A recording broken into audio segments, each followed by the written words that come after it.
Sekali lagi, haleluya. Haleluya. Remaja harus semangat, amin. Saya bersyukur kepada Tuhan karena kebaikan Tuhan kita boleh jumpa di tempat ini. Dan terima kasih buat kepercayaan untuk melayani. Dan saya juga bersyukur kepada Tuhan kalau di wilayah ini kembali ada kegiatan seperti ini. Karena saya ingat dulu ketika saya masih SMP, ada kita bergabung pemuda Orandu, pemuda Wana Gading, SPB Gunung Sari, SPC, kita bersatu bergabung. Dan yang paling saya ingat, saya remaja yang selalu di belakang sana, remaja yang selalu duduk di paling belakang. Kalaupun saya di bagian tengah bagian pinggir-pinggir. Artinya apa? Kalau saya ada di tempat ini sekarang, saya bersyukur sekali. Semua karena kemurahan Tuhan, amin. Nah, sekarang saya ingin berbagi renungan firman Tuhan yang tidak panjang. Namun mari kita mau dengar firman Tuhan dengan kerendahan hati, amin. Mari kita membuka Alkitab di dalam Pengkhotbah pasal 3 ayatnya yang ke-11.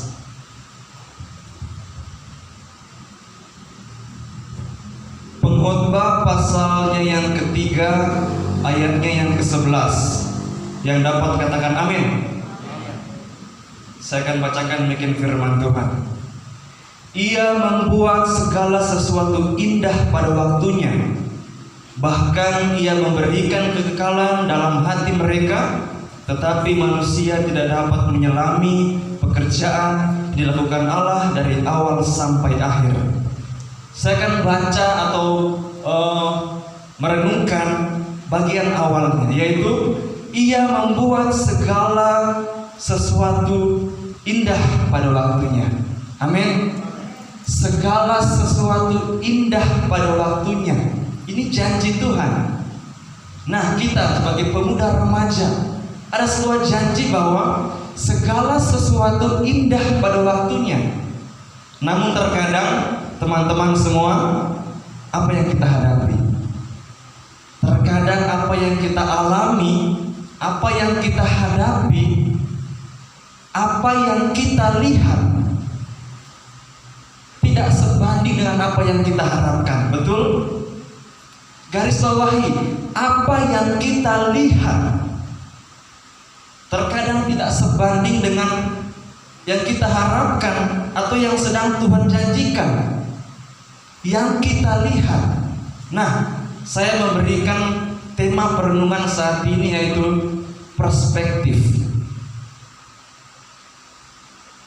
Ada yang tahu apa itu perspektif? Yang tahu bisa angkat tangan, santai saja ya. Ini ibadah pemuda, tidak usah tegang. Jika ada yang tahu apa itu perspektif, perspektif adalah sudut pandang atau posisi di mana kita berdiri, kita melihat kepada objek yang sedang kita lihat. Adalah sebuah perspektif, sudut pandang. Oleh sebab itu, jika ada di sini 10 orang di depan sini sedang melihat kepada satu objek di depan sana, kemungkinan akan ada 2 pandangan dari 10 orang, atau kemungkinan ada 5 pandangan dari 10 orang ini, atau bahkan dari 10 orang ini akan ada 10 pandangan yang berbeda juga kepada satu objek yang sama. Ini adalah sebuah perspektif, yaitu sudut pandang. Apa perspektif? Sudut pandang. Nah, mari kita akan merenungkan ini. Sebelum lebih jauh kita melihat mengenai sudut pandang kepada rencana Tuhan yang indah itu, saya berikan contoh lain lagi. Jika ada 2 orang, mungkin saya bisa panggil 2 orang ke depan sini. Erna, satu bisa Erna dengan Kesia bisa ke sebelah sini.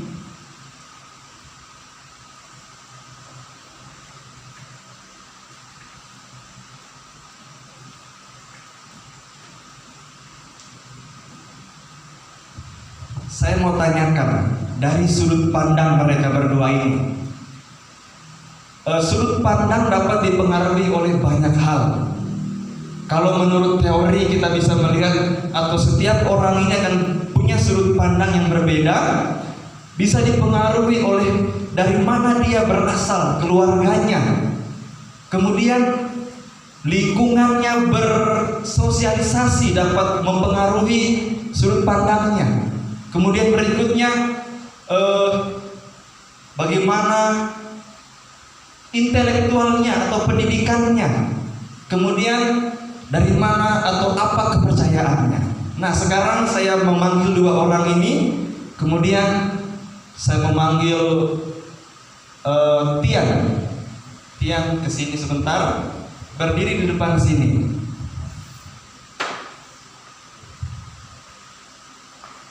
Nah, saya katakan tadi bahwa perspektif ini adalah bagaimana cara pandang dia kepada satu objek dan setiap orang berbeda. Sekarang saya tanya kepada Kesia, ketika memandang dalam waktu yang singkat, apa yang kamu pikirkan tentang Tian? Lihat sepintas saja, apa yang kamu lihat dari Tian ini? Sepintas. Mungkin keren atau bagus.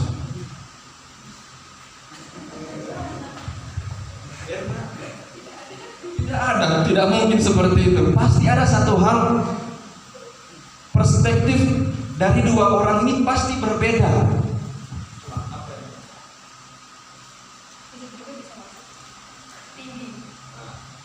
Dari case-nya dia melihat bahwa Tian ini orang yang tinggi. Nah, itu sudut pandang dari case-nya. Apa yang pertama dia lihat?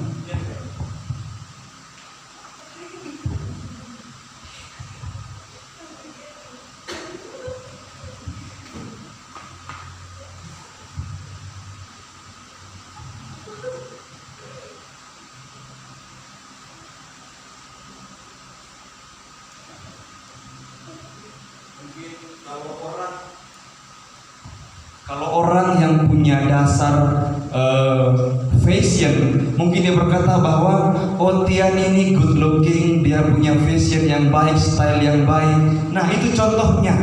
Oke, terima kasih turun. Sehingga perspektif setiap orang itu berbeda-beda. Nah, itu bukan hanya mengenai apa yang kita lihat. Kemudian perspektif ini berkembang kepada bagaimana cara berpikir kepada suatu masalah. Berkembang kepada bagaimana orang itu melihat suatu masalah. Nah, kadang-kadang di keluarga bapak dengan anak itu punya perspektif yang berbeda. Benar ya? Siapa yang pernah mengalami ini? Ada banyak contoh mengenai perspektif. Karena apa? Orang tua kita generasi yang berbeda, cara berpikirnya, cara berpikir yang berbeda, sehingga semua orang memiliki perspektif yang berbeda. Nah, saat ini kita membaca bahwa Allah berkata, firman Tuhan berkata bahwa Ia membuat segala sesuatu indah pada waktunya. Namun terkadang yang kita lihat di perspektif kita itu berbeda, bertolak belakang dengan apa yang Tuhan katakan indah. Kenapa Tuhan ini terjadi? Ketika saya punya banyak sekali rencana saya sudah susun begitu matang, susun dengan begitu panjang. Kalau kita belajar manajemen, hal pertama adalah sebuah perencanaan. Nah, kita menyusun semua itu dengan baik. Namun semua itu tidak seperti apa yang kita rencanakan. Sehingga apa yang kita lihat menjadi sebuah perspektif. bahwa Tuhan tidak mengasihi saya, bahwa Tuhan lebih mengasihi orang lain, dan banyak sekali perspektif yang lainnya. Ketika apa? Ketika apa yang kita harapkan tidak tercapai. Benar? Kadang kita mulai berpikir, oh sudah lain-lain pikirannya kemana-mana. Ialah pola pandang manusia, cara manusia melihat. Coba kita buka di dalam Yesaya pasal 55 ayat 9.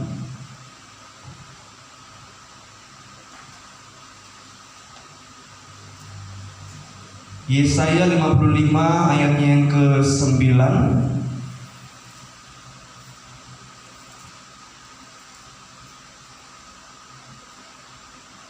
Saya bacakan demikian firman Tuhan. Seperti tingginya langit dari bumi, demikianlah tingginya jalanku dari jalanmu, dan rancanganku dari rancanganmu. Apa yang saya ingin sampaikan adalah pemikiran itu tidak mungkin mencakup atau menjangkaui rencana Allah. Amin. Apa yang kita lihat atau pemikiran manusia tidak akan sanggup melampaui apa yang Tuhan sudah rencanakan. Amin. Ketika apa yang kita rencanakan gagal, mungkin kita melihat kita kecewa. Namun Tuhan berkata bahwa seperti tingginya langit dari bumi, demikianlah tingginya jalanku dari jalanmu, dan rancanganku dari rancanganmu. Yang saya sampaikan bahwa cara pandang manusia terbatas. Pemikiran kita manusia terbatas. Amin. Apa yang kita lihat mampu melemahkan iman kita. Perspektif manusia yang terbatas itu terkadang membuat manusia itu menjadi lemah. Walaupun Tuhan berkata bahwa semua akan indah pada waktunya, namun cara pandang pemuda yang tidak mengerti mengenai firman Tuhan, dia memandang masalah dari mata jasmaninya, dengan perspektif pribadinya, dia bisa lemah. Amin. Dia bisa lemah karena sebenarnya rancangan Tuhan tidak mampu dijangkau oleh perspektif manusia. Amin. Jangkauan pemikiran kita, pemahaman kita tidak akan mampu dijangkau oleh mata kita, oleh pemikiran kita. Ya, ada kita akan menjadi orang yang lemah, jadi orang yang mudah menyerah. Nah, saya mengajak kita untuk melihat di dalam Kejadian pasal 13.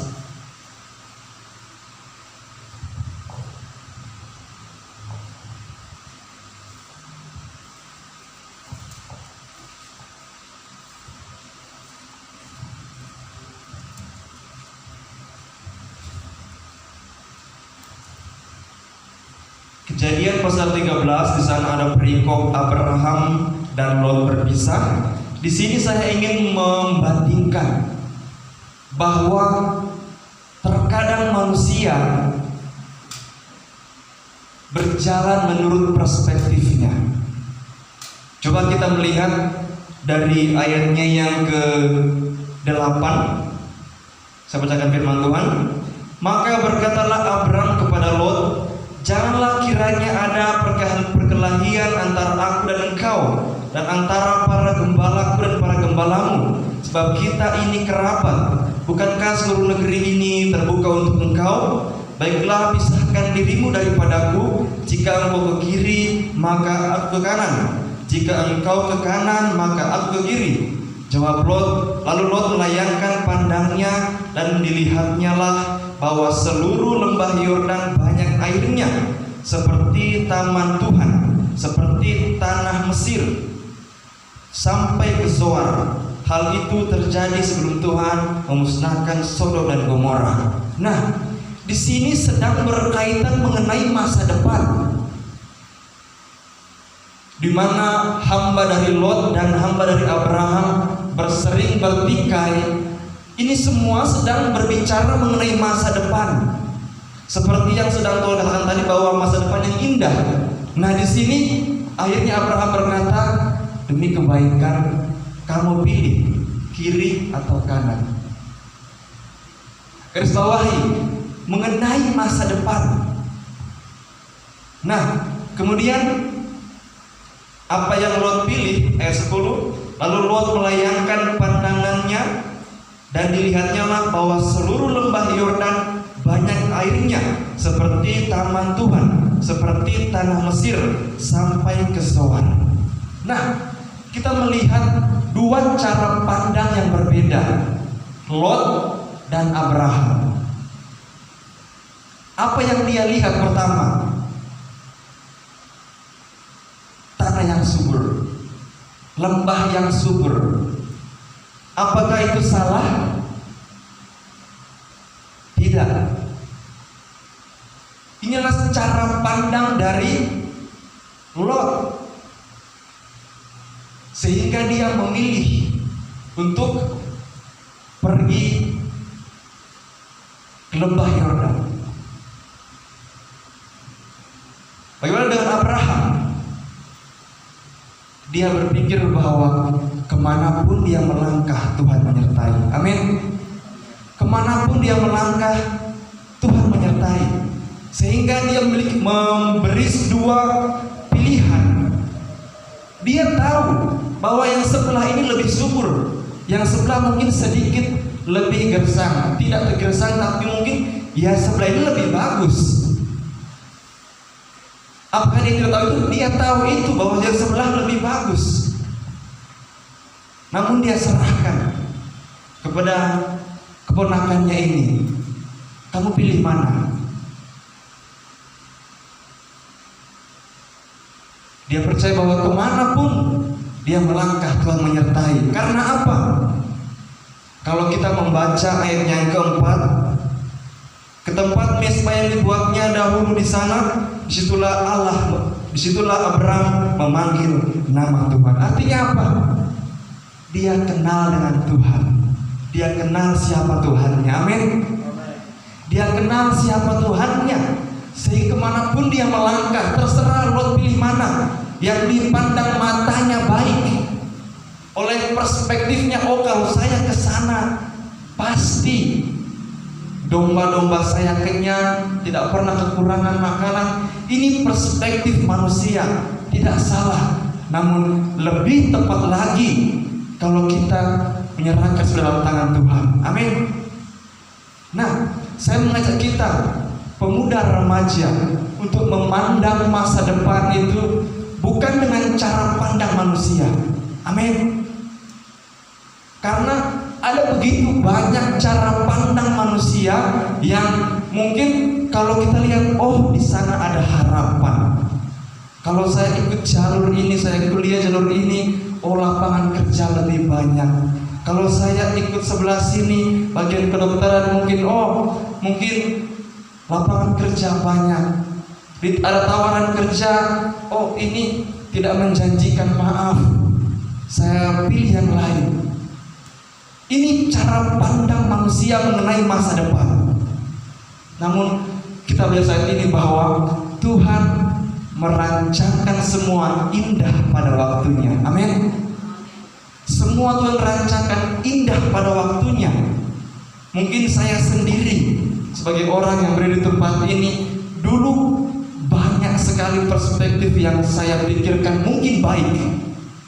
Saya berencana sebagai orang yang dengan latar belakang ekonomi lemah, saya berkuliah di Palu dengan jurusan komputer akuntansi, yang saya harapkan bahwa lulusan akuntansi itu pasti dibutuhkan, menyangkut komputer akuntansi.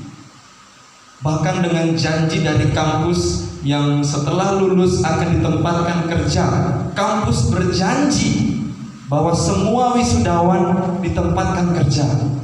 Dan terbukti semua yang lulus bekerja, sehingga saya menaruh harap di sana. Sehingga pandangan saya seolah-olah ke depan itu pasti. Ini perspektif saya. Namun ternyata semua itu gagal total. Semua itu berantakan total. Sehingga saya sadari bahwa perspektif manusia mengenai masa depan begitu terbatas. Saya katakan tadi bahwa ketika melihat suatu masalah, tentu di sana ada latar belakang intelektual. Sebagai seorang orang yang muda seperti ini, tentunya ketika kita mulai melihat ke masa depan, kita juga mengandalkan pemikiran kita. Tentu, pasti intelektual kita, karena memang itu sangat penting. Ada peribahasa seperti katak dalam tempurung, seperti yang kita bahas di bab kuliah. Artinya apa? Dia tidak punya wawasan, pandangannya terbatas. Pandangan yang terbatas ini juga dapat menghalangi kita. Pandangan yang, kalau katak di dalam tempurung, mungkin saya ibaratkan dalam sebuah tempurung, di bawahnya ada katak. Saya katakan tadi bahwa perspektif adalah cara pandang kita. Bagaimana dia memandang suatu hal masa depan jika dia di bawah sebuah tempurung? Apa yang dia lihat? Dia tempurung itu, langit-langit dari tempurung itu. Dia tidak bisa melihat lebih luas dari tempurung itu. Mungkin ya jaraknya hanya 15 kali 15 cm. Tapi bagaimana dengan perspektif burung? Coba kita bandingkan. Seekor burung dia lebih bebas tentunya, benar? Seekor burung bahkan jika dia berdiri di tempat ini, dia bisa melihat sekelilingnya. Bukan hanya itu, ketika dia terbang, jangkauannya semakin luas. Nah, itu semua mempengaruhi perspektif kita. Semakin tinggi kita sekolah, semakin kita punya pemahaman yang luas.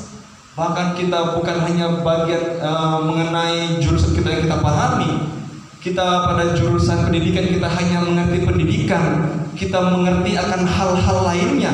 Kita menjadi remaja yang mengerti mengenai ekonomi mungkin ke depan. Kita menjadi remaja yang mengerti mengenai pemerintahan. Saya mengatakan bahwa semuanya itu perspektif manusia tidak mungkin mencapai rencana Allah. Amin. Nah, renungan yang singkat ini saya bagikan kepada kita pemuda remaja, bahwa Tuhan sudah punya rencana yang indah tepat pada waktunya. Sekali lagi, tepat pada waktunya. Kalau saat ini yang mata kita lihat mengecewakan, yang mata kita lihat tidak seperti yang kita harapkan, itu wajar. Karena apa? Allah tidak terbatas. Pemikiran manusia mungkin saya katakan mungkin di mata manusia kita itu hanya seperti katak tadi. Seluas-luasnya pemikiran kita jauh dengan pemikiran Allah. Kalau tadi di Yesaya pasal 55 tadi saya ulang baca,